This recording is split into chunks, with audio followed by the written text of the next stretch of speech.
Wanachama, chagueni viongozi makini watakaoendesha chama chenu kwa miaka inayofuata.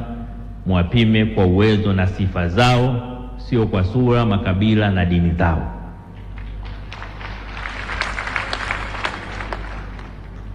Wanaosimamia uchaguzi, mwenyekiti amesema uchaguzi lazima uwe huru na wa haki.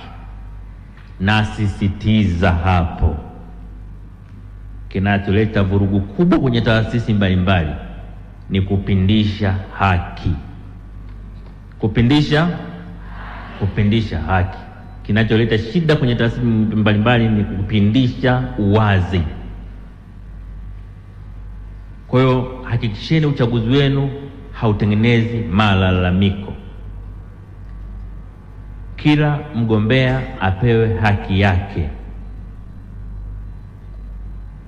Kila mgombea aone haki imetendwa, isiwe habari ya kificho.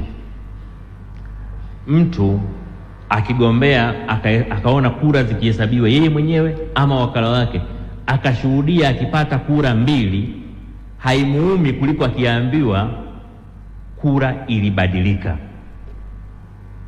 Na mtu anaanza kupewa maneno ya kura kubadilishwa kwa sababu hakuwepo kwenye chumba au hakuwepo mwakilishi wake. Kwepeni kama ukoma majaribio yoyote ya kugandamiza haki za wagombea.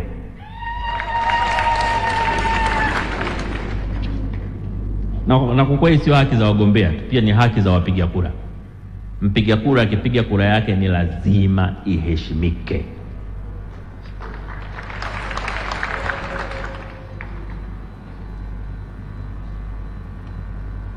Nirudie kuwapongeza tena